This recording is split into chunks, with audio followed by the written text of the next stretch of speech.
Selamat datang di Mindside Main TV, bukan main.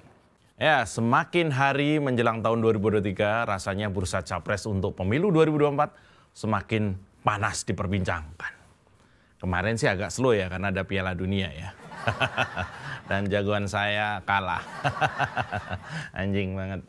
Nah, pasangan-pasangan capres, cawapres seperti Anies, AHY, Puan Maharani, Ridwan Kamil, Prabowo, Ganjar, hingga Erick Thohir rame diobrolin. Dari banyak nama itu ada duet kuda hitam baru yang menurut saya sih ya, ini menarik perhatian. Rame banget tuh pasukannya di sosial media ya. Yaitu duet antara Gubernur Jawa Tengah Ganjar Pranowo dan Menteri BUMN Erick Thohir. Duet ini dipandang ideal karena dua sosok ini adalah tokoh muda yang progresif dan punya visi politik yang jelas. Buktinya memang duet ini terus diperbincangkan di mana-mana. Di Twitter lihat aja. Ganjar, Erick, alah. Dan dibandingkan pasangan lain, sepertinya sih dua sosok ini layak disebut penantang baru yang menjanjikan.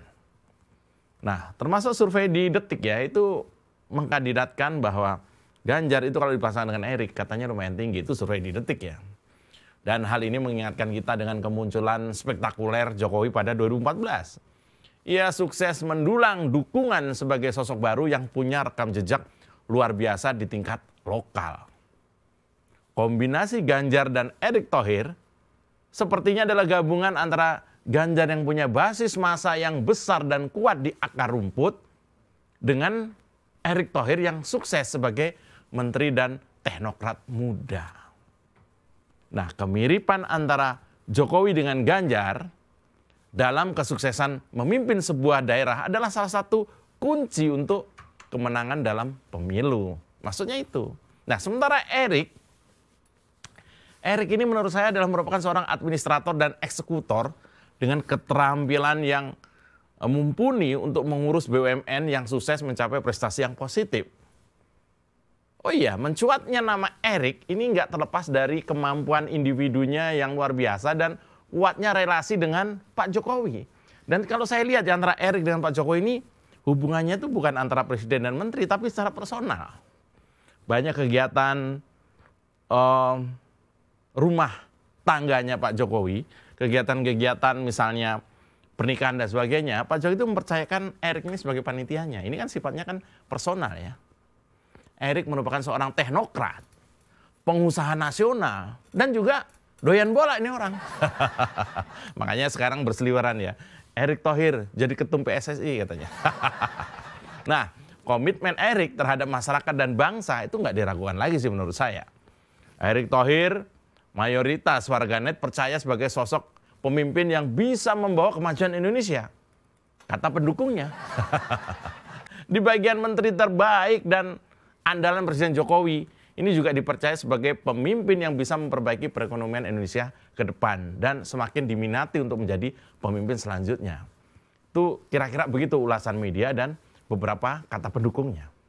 Nah, berdasarkan survei sementara kepada beberapa masyarakat, ditemukan fakta bahwa masyarakat sendiri memandang Ganjar dan Erick sebagai pasangan ideal untuk memimpin Indonesia. Dari hasil survei yang dilakukan terhadap 30.000 masyarakat Priangan Timur, ada komunitas namanya Balat Jokowi, itu menemukan kalau Ganjar Pranowo dan Erick Thohir sebagai pasangan yang diinginkan oleh masyarakat.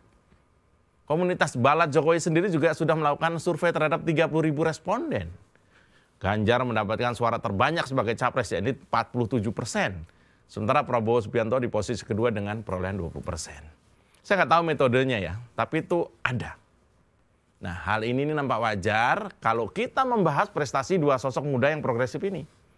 Erick Thohir yang adalah Menteri BUMN berhasil menorehkan prestasi selama menjabat di masa pemerintahan Pak Jokowi. Secara pertumbuhan ekonomi, Erick Thohir berhasil meningkatkan laba BUMN dari 13 triliun jadi 126 triliun di 2021. Ini sebuah tarian prestasi yang luar biasa yang belum tentu bisa dilakukan oleh Menteri BUMN lain dalam beberapa periode pemerintahan terakhir. Apalagi mengingat rekam jejak dan usia Erick Thohir masih muda lah. Saya lihat juga masih lucu lah. Selain itu Erick Thohir juga menjalankan secara masif program penunjang ekonomi kerakyatan seperti KUR, waduh, dan juga Mekar. Program ini sangat berhasil memberdayakan masyarakat Indonesia di tengah berbagai krisis di masa pandemi kemarin. Dengan program itu banyak masyarakat Indonesia di level akar rumput ya, terbantu secara ekonomi. Sementara Ganjar Pranowo ya kita semua tahu adalah sosok yang penuh prestasi. Sebagai Gubernur Jawa Tengah, Ganjar Pranowo berhasil meraih berbagai penghargaan yang prestisius. 2019 saja, Jateng itu memborong 22 penghargaan pada ajang top 99 inovasi pelayanan publik. Hal ini karena Ganjar menerapkan sebuah pengelolaan birokrasi yang efektif.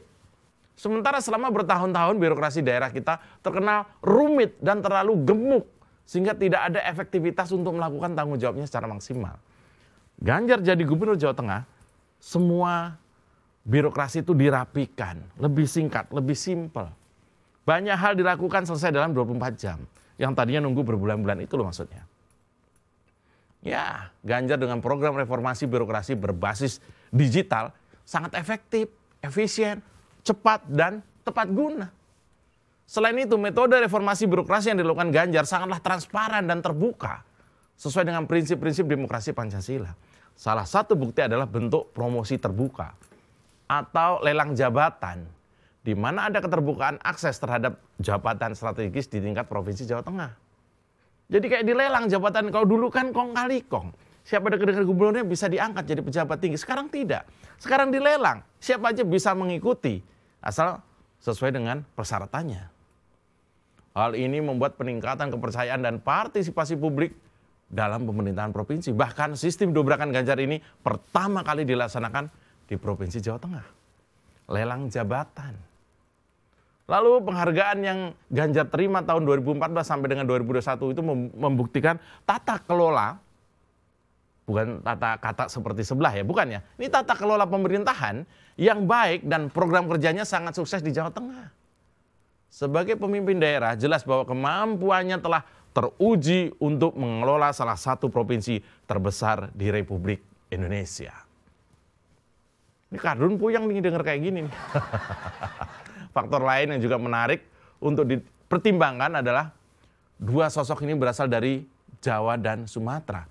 Ganjar Jawa, Pak Erick ini Sumatera. Kombinasi yang pas nih. Kombinasi yang pas sebenarnya. Kalau dulu kan Barat selalu dengan Timur ya. Sekarang Jawa dengan Sumatera. Kayaknya boleh juga nih. Kayak zaman Bung Karno dan Bung Hatta. Maksudnya itu. Seperti yang diketahui ya, Ganjar ini adalah pemimpin di provinsi kelahirannya itu di Jawa Tengah. Sedangkan Pak Erick Thohir itu putra daerah asal Pulau Sumatera. Iya, kita tahu Jawa dan Sumatera bagi banyak orang dianggap sebagai lumbung suara paling besar dalam seluruh sejarah pemilu di Indonesia. Sehingga faktor ini akhirnya menjadi sentral ketika kemudian Ganjar dan Erick dijodohkan minimal oleh pendukungnya untuk mengikuti kontestasi di 2024.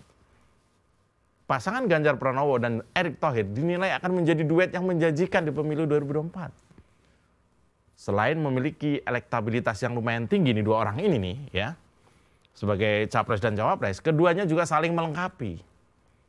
Ganjar dengan segala prestasi dalam bidang kepemimpinan di daerah, beserta program-program yang sangat keren, termasuk dalam kategori reformasi birokrasi.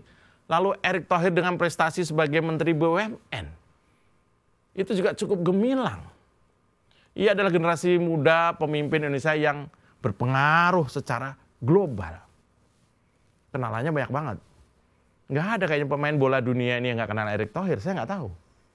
Karena dulu dia juga adalah salah satu praktisi atau pemilik sebuah klub sepak bola di Eropa.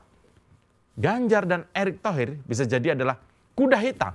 Tahu nggak kuda hitam? Lain dengan politisi yang senang bermain dengan kalimat-kalimat hitam ya. Ini adalah kuda hitam. Artinya yang nggak disangka-sangka kemunculannya dan kesuksesannya. Dalam kondisi politik Indonesia yang etis dan bergantung pada terah, tahu terah kan? Keturunan.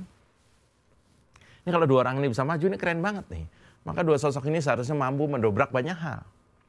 Bahwa dobrakan baru hanya bisa dilakukan oleh mereka-mereka yang memiliki ide-ide pembaruan dan tidak terikat dengan rekam jejak yang buruk. Ganjar dan Erick Thohir adalah dua sosok pembaharu yang peka terhadap berbagai isu dan tidak memiliki dosa politik di masa lalu. Itu penting banget. Dalam perjalanan panjangnya, bangsa ini membutuhkan sosok yang mengakar dalam konteks lokal dan siap menghadapi tantangan global. Sejauh ini kan nama-nama yang muncul di bursa capres adalah sosok-sosok yang memiliki terah politik. Seperti misalnya AHY. AHY selalu mengungkit-ungkit prestasi bapaknya sendiri. Sementara yang Indonesia butuhkan adalah pemimpin muda yang memiliki kepekaan, basis massa yang kuat di akar rumput, dan kemampuan individu yang luar biasa untuk merespon isu-isu global. Ganjar jelas memiliki kemampuan dan basis massa akar rumput yang kuat. Begitu pula dengan torehan prestasi tingkat dunia yang Erick Thohir punya. Wah, ini keren banget nih. Maka sebuah kewajaran kalau banyak elemen rakyat Indonesia di akar rumput dan tatanan lainnya menggadang-gadang dua sosok ini sebagai pemimpin yang ideal. Dengan mempertimbangkan prestasi pencapaian sekaligus kemampuan dua sosok ini, maka tahun 2024 adalah tahun bagi kuda hitam yang baru menurut saya. Yang memiliki segudang prestasi dan rekam jejak beneran, bukan kayak rekam jejak nyanis ya. Rekam jejak beneran dari kedua sosok ini yang menurut saya sangat luar biasa. Jadi gimana? Puas nggak nih pendukungnya Ganjar dan Erick? Itu tadi mindset saya untuk Main TV, bukan main.